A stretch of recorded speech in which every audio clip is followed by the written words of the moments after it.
All right, guys, we got one of our notorious members with us. She's been in our group for quite a bit, quite a long time. So it's gonna be interesting to find your actual personality types. So, Jojo, how'd you get into typology?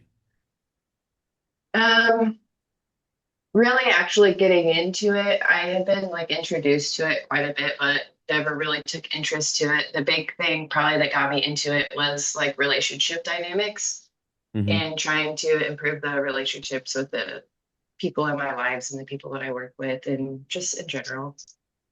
Okay, okay. What do you think is the good things? What do you think are the bad things about typology? Just curious. Um, I think typology can make it easy for you to kind of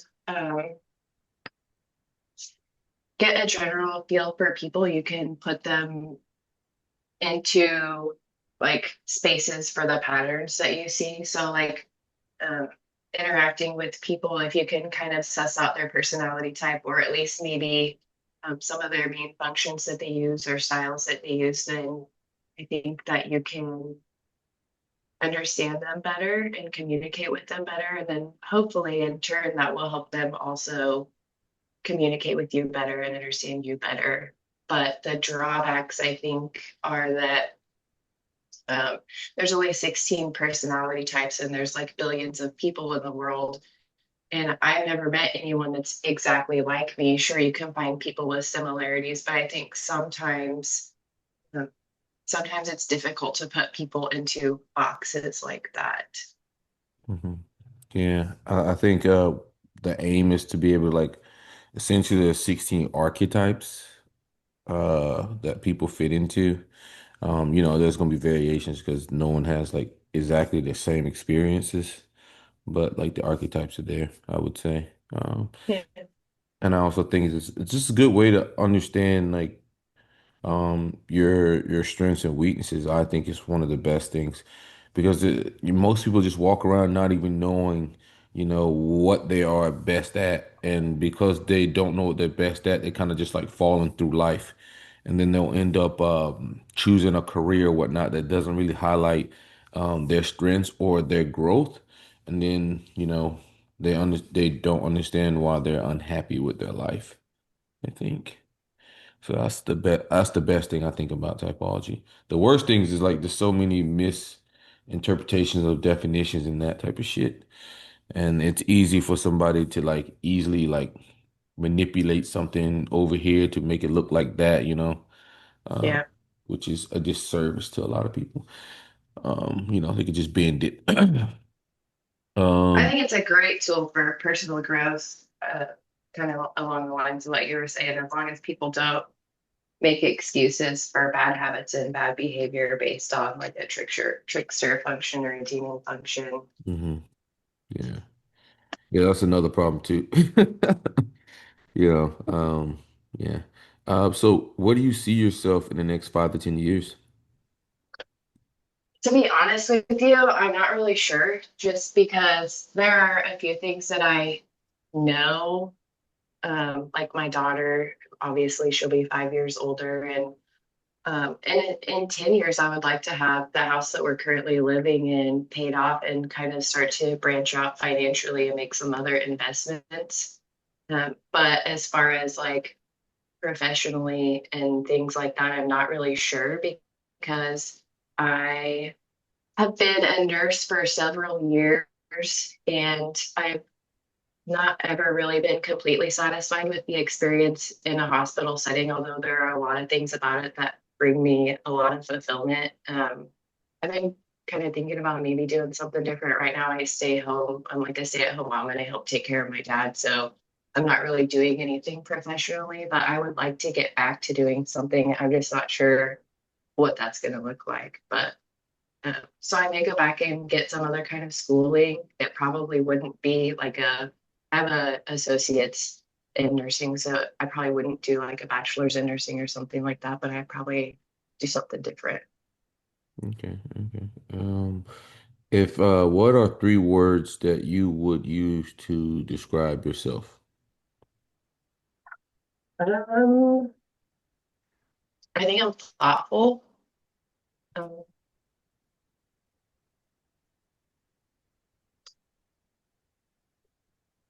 Curious is a good one. Uh, and I maybe eccentric potentially. I have a lot of ideas and beliefs that are not really mainstream, I suppose. And um, I've always felt really different from a lot of other people, which is another reason why typology kind of appealed to me because it's helped me understand, at least in part, why that is. Um, so a third word I would say,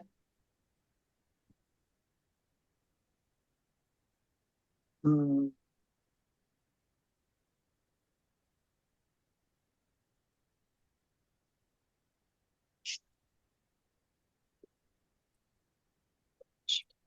inconsistent. That's a good one. I'm like consistently inconsistent. Okay. What do you think are your best strength? Um, I'm pretty good at reading people and situations. Um, I usually am more of the kind of person that can spot inconsistencies in like a process or a system, but I can also spot those in like groups of people. So a lot of times, if there are arguments or disagreements, I usually can kind of help people find a middle ground, but I also kind of like to play devil's advocate.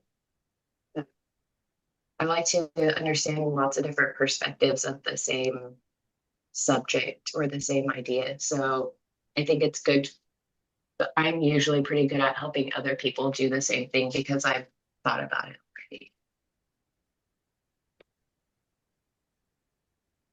already. Okay. What do you struggle with? Um, I struggle with personal discipline.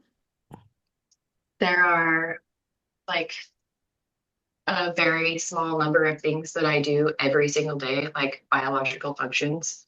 I struggle with like putting things away after I'm finished using them, or I struggle with maintaining a day-to-day routine of like get up in the morning, make your bed, wash your face, meditate, and do something else. I get if I sit down the night before with the intention that I know I'm going to do that, then I can do it. But if I don't make the conscious effort to do that, I get really easily derailed and I'm really easily distracted too. Okay, okay. Same thing. Um, shit. What is what's a piece of advice you'd give to your younger self? Um,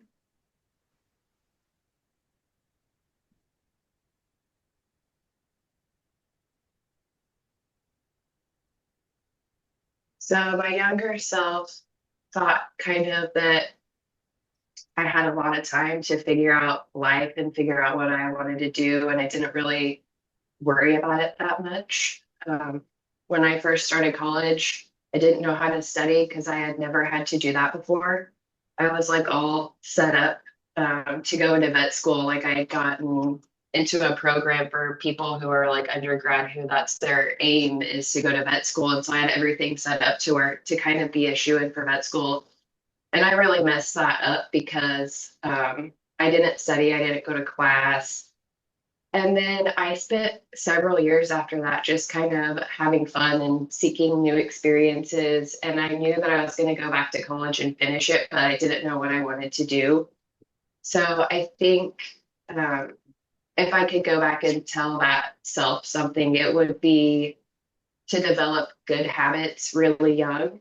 Because I think if I would have done that, I would be a little bit farther in life than I am right now, as far as that same struggle of like a routine of doing something every day or sticking with something. And I'm not one to give up, but I messed up college several different times before I actually graduated and did what I wanted to do. So I would tell myself probably to just little things to develop a little bit of self-discipline. Gotcha. Yeah, interesting. Um, if money was not an issue, what would you find yourself doing? I would travel and um, I have a desire to make a difference, a positive difference in the world, and like the fact that there are children who die of starvation every day, or people who don't have access to clean water.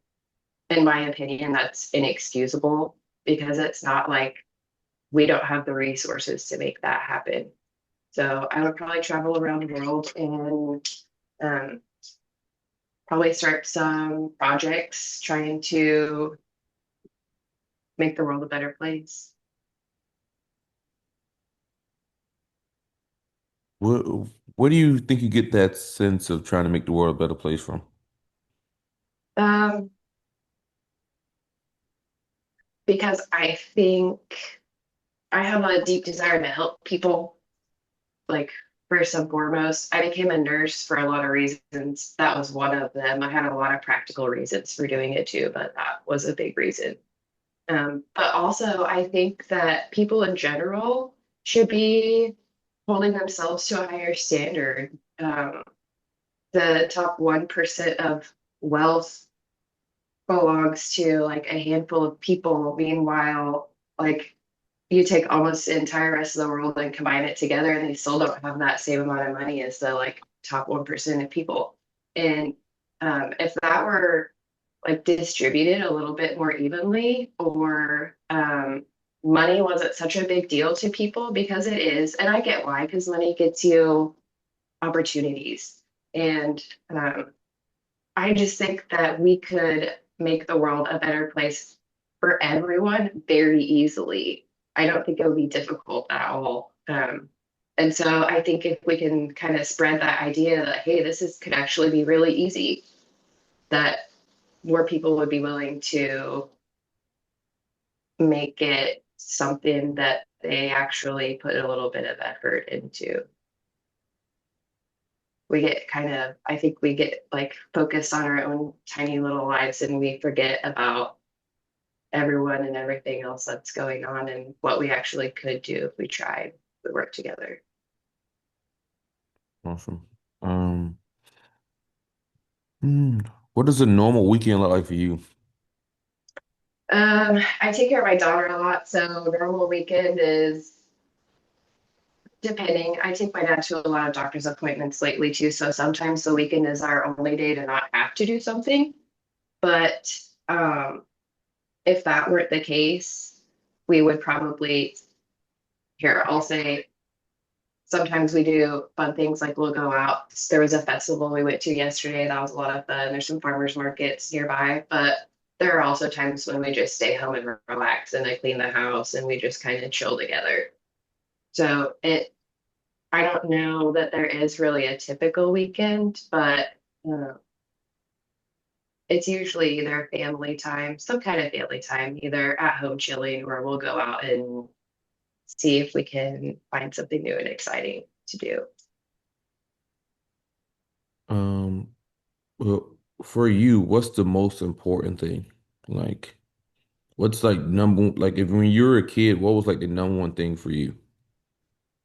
Like it could be activity, it could be whatever. Like, what do you think was like the number one thing that like pulled you towards it? Um,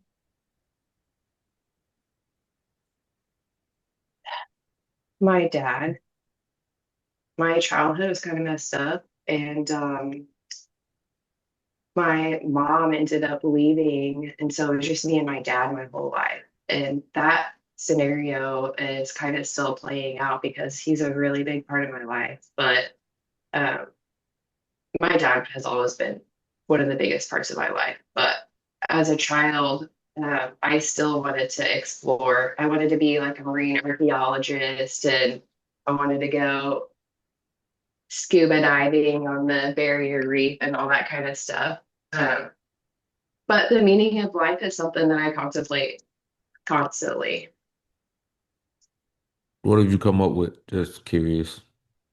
What the meaning of life? Mm-hmm. There isn't one unless you want there to be, that there is meaning in life where you put it. I think that's correct because me and Christian have different perspectives on that. Like my meaning for life is to become the best version of yourself and acquire as much as you can and then pass it on to the next generation and hopefully they can, do more and better than you. While Christian is like more of like, but I just want to enjoy life and chill. So Yeah, I'm yeah, with you on that one personally, but I don't think life has to have a meaning. But I think if you want to give it meaning, you can. yeah. Um, T, anything? Um, yeah, what would you say your best skills are, like that you can bet on, or Um, what separates you from other people? I'm good with people, like especially people who are like abrasive or aggressive and don't really get along with other people. I'm usually pretty good with those kinds of people specifically. I'm also pretty good at coming up with new ideas and new ways to do stuff that maybe other people hadn't thought of before. Um, and I'm decent at like playing the piano, and I'm not too bad of a writer, although I'm kind of rusty on Okay. What do you think you like overwhelmingly like? Give me three things you struggle with, and why do you think you struggle with them. So we talked about the discipline, and the reason that I struggle with that is because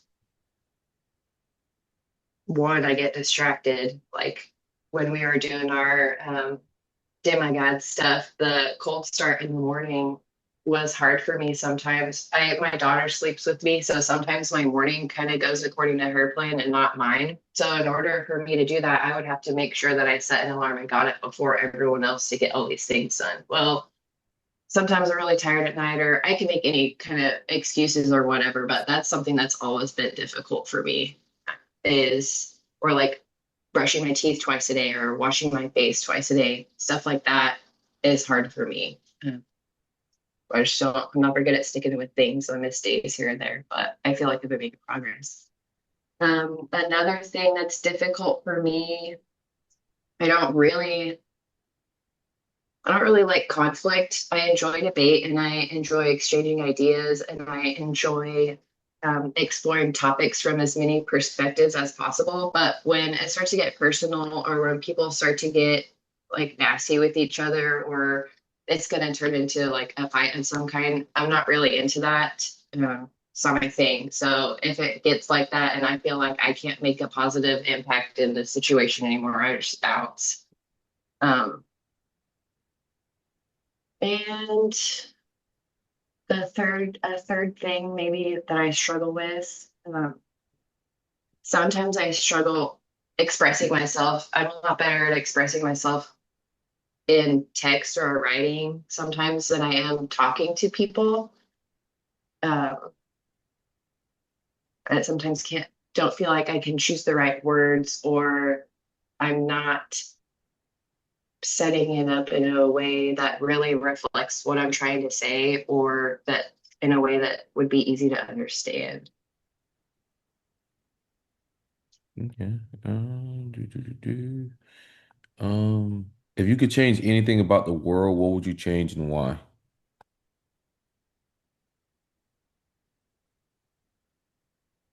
If I could change anything about the world, I would show people what their words and their actions, how that impacts the other people in their lives. Like if you knew, like if somebody says, I hate you, if you knew what that statement did to that person and all the other people, it's like a ripple effect. Everything has a ripple effect. And I think if people understood better the impact that a simple word or a simple deed, positive or negative, could have on a lot of other people, that the world would be a better place.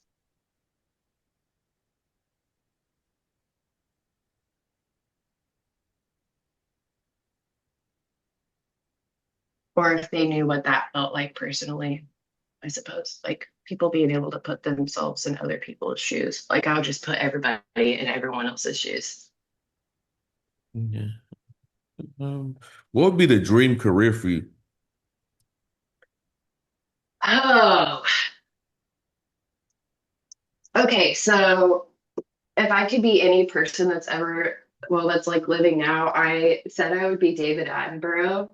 So I don't know what his career like officially is, but he's been like traveling the world his whole life. He's seen um, things that a lot of people will like never get to see. And that's like probably what I would do. That'd be pretty cool. I would take his life, live it. Yeah, okay. What's just curious, what's a celebrity you think you or a message that you think you identify with? Um,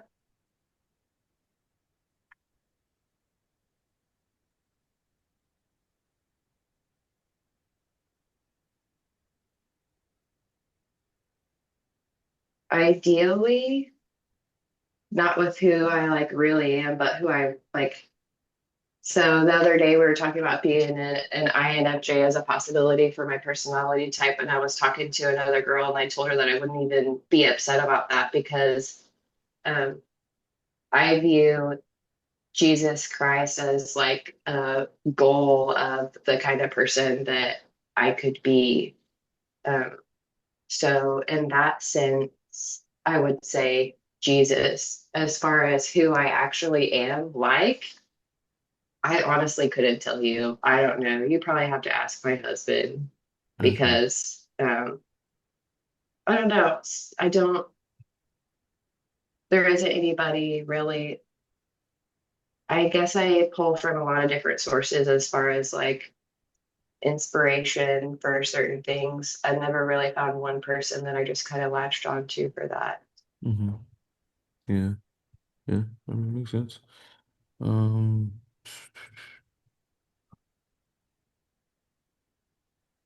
If you could live in any place or time, what would it be and why? Right now, because I believe in reincarnation and um, that I believe that we all get to live in lots of different times and places, and we just don't remember it, and that I'm here now for a reason. okay. Okay. So how does your reincarnation plan play out? Just curious. Um, so I think as far as our bodies go, like, so I think your soul actually encompasses your body, and your body exists within your soul or with your soul, and it's not the other way around. And so if you look at just Earth and kind of how things work, something dies and then um, it's broken down. So your body is made up of a whole bunch of different systems, and all that is broken down and recycled by plants and fungi and animals and all that kind of stuff. And then what happens is you get broken down until you're just like molecules, right? And then other animals and other plants come along and they take those molecules and compounds and use them to rebuild and regrow, and you basically become something new. So um, I think that's what happens kind of on a soul level too. So I think you lose your body gets recycled back into the earth. But I think what happens to your soul is you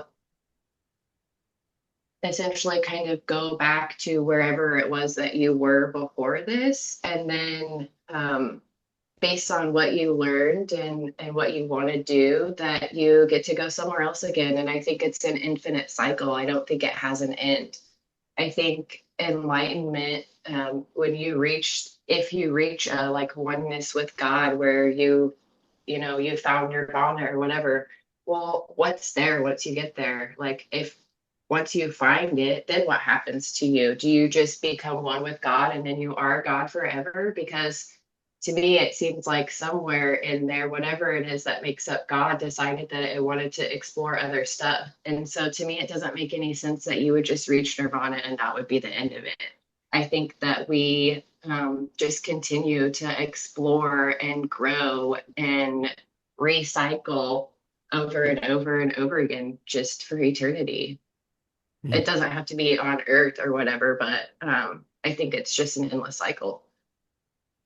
Yeah, I kind of thought about something like that a while ago. I was like, I wonder if like people like cycle through personality types. Like this time you're born to SJ, Yeah. this time you're born to SP, this time you're born to NT, this time, and like Yep. ultimately, like this is what I thought, and it could be wrong, but I think you're on your last go around when you like recycled as an NF.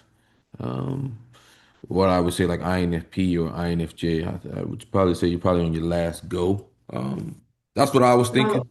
I thought about that I just thought too. about ideas with that, just because I think every person, I don't know, it's just sometimes I think about this shit. I think every person has an impact to play in the world, and they're just going until they reach that same cycle that, I would say Buddha or whatever the fuck. These guys reach, and until they reach that, they keep coming back around, keep coming back around. But it's in different personality types.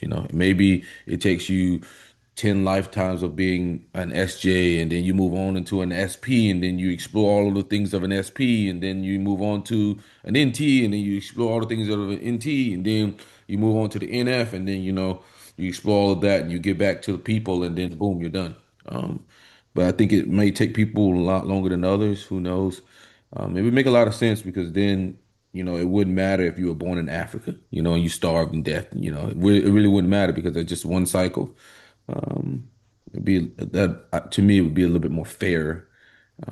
But that's just my thoughts on it. Just weirdo thoughts there. T, we done, man? What you thinking, man? Mm, How you feel about it? maybe a couple more questions. All right. Um. So, what are your big interests outside of typology? Um, I'm really interested in herbal medicine and kind of I'm kind of a naturalist, I guess, in some ways. Um, so that probably goes along the lines of like helping people, but I just find it fascinating myself too. Even just going out and like foraging and finding plants is really fun. Um, I'm interested, obviously, in a little bit of psychology and philosophy. In college, I had to choose between debate and philosophy, and I chose philosophy. And now sometimes I wish I would have chosen debate. But and my family, my daughter, I love spending time with her. I love watching her grow and explore, and kind of along the lines of what you said about trying to give as much of your wisdom and experience as you have to the next generation so that they have as many tools as they can at their disposal to be successful. Um, I try to take as many opportunities as I can to try to teach her what I know, and I love watching her grow. So I'm definitely passionate about that. And my family, my husband and my dad. Um, and I like animals. I like nature. I like going on nature walks and trails. The isolation tank's pretty cool. I don't know if you've ever tried a sensory deprivation tank, but I highly recommend it. It's pretty cool. So yeah, I don't know. People, I like people a lot. I find people fascinating. Um, yeah. Hmm. Okay. It's Okay. whatever strikes the fancy at the time. Yeah, yeah. I mean, so if there was one aspect of your life taken away, um, what would be the biggest? What would be the if someone took the biggest part of you away? What would that be? Can't use family and friends. You mean like something in my life that they took it away from me? Mm-hmm. Um,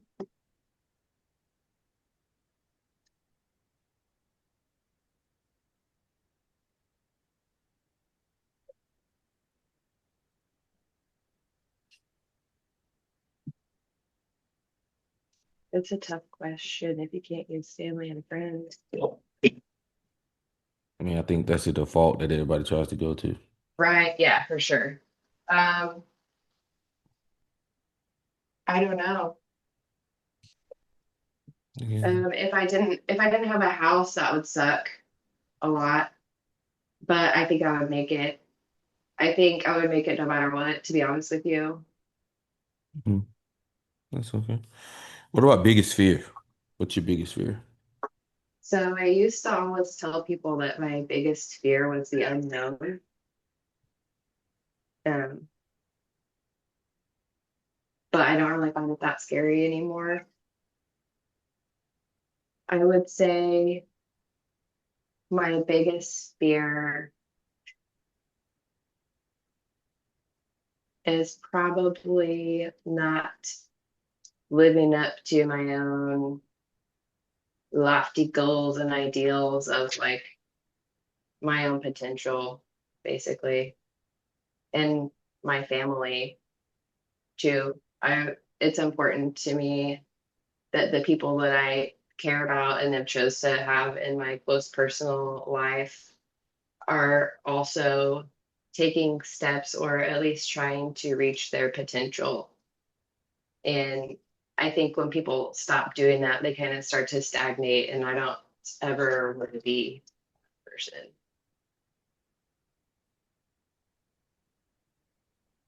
Okay. Um, Dead and gone. What do you want people to remember about you? So I personally, people are only remembered generally for like a couple generations. Even in the like written human history, there's a lot of people, majority of people are not remembered. Um, so with that, along that line of thinking, I just really want to be able to be remembered by my children.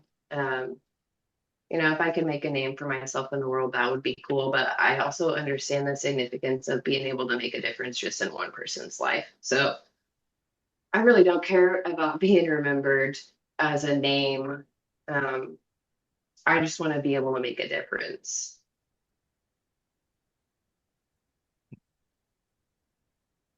And what bothers you about people, or yeah, what bothers you about people? Um, I think people are shallow and short-sighted a lot. Not all people, but it's like we're making blanket statements. And I think they don't give themselves enough credit. Like if you have a bad situation in your life, a lot of times people are looking to external sources like help me or whatever. And I think people sell themselves short when they are unable to see their own power and potential to change not only their lives, but like the lives of the people around them. Hmm. I just wish people were more thoughtful. Um, Gotcha. how do you go about learning something new? It depends on what it is. Um, but usually I will like I'll go get on YouTube and watch the YouTube videos, or I'll go on the internet and like scroll around and kind of read whatever I can find on that particular subject.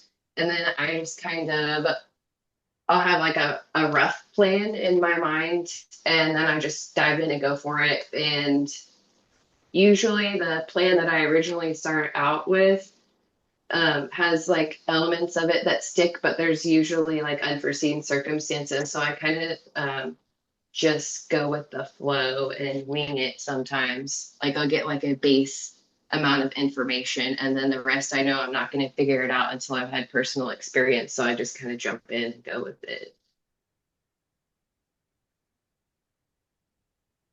Okay. T, what you thinking, man?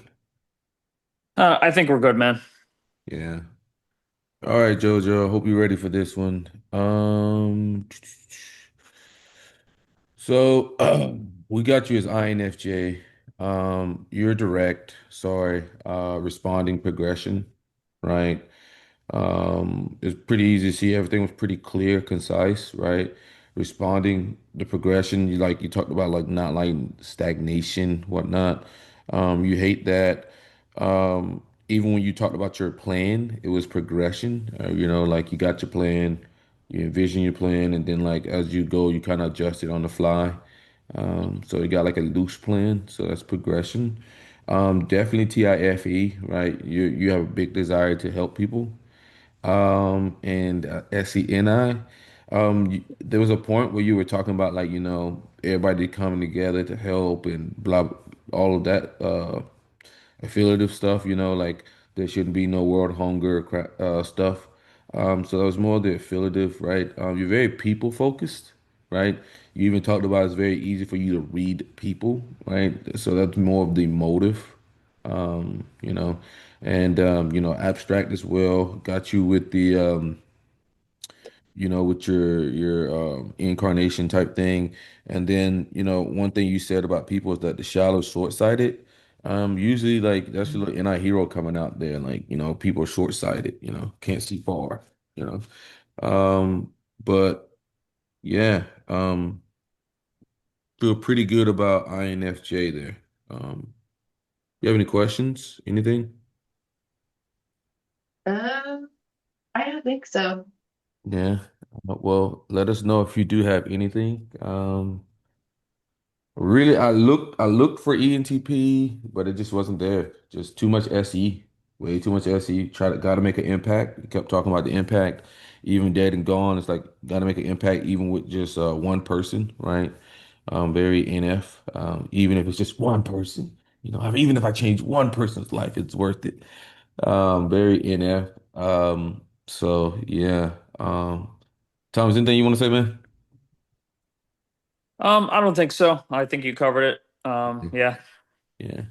I mean, yeah, it's clear early that she's direct responding. Mhm. Um, yeah, SENI. Yeah, it was just kind of like teasing out which of like those types you were. Yeah. So, And we've seen a little bit way more FE than TI, but the TI is still there and it's still pretty good. So that only left ISTP and INFJ. And then just the different corresponding. It doesn't seem as though you have FE inferior problems. I'm sorry, it just doesn't sound like that. Just by like deduction there, it's like, okay, she's INFJ, right? I don't think ISTP was. I think INFJs kind of struggle routine, just for the simple fact of like the TE is like in the seventh spot, and then the SI is in the eighth spot. Can cause quite a bit of trouble for them. Um, a lot of times, unless they get very focused on a vision, right? Vision is gonna win out on anything. So like if you um, find your vision, your passion, whatever, then a discipline will follow. That's what I would say. Um, All right. because you're so focused on, whatever it is you're trying to get done. And it's usually going to be something orchestrated around people to a degree, right? That's where you're Yeah, going to for get most of sure. your insights. Um, but INFJs lead with vision first, so they probably already have a vision, but they're just going to incorporate people into the vision. Yeah, That makes sense, actually. yeah. Well, it was a pleasure, Jojo. I guess I'll see you in the group, and I'll send over your tag um, and let me know. All right. All right, Thanks, take it Marshall. easy. All right. Thomas. All all right. right, thank you. All right.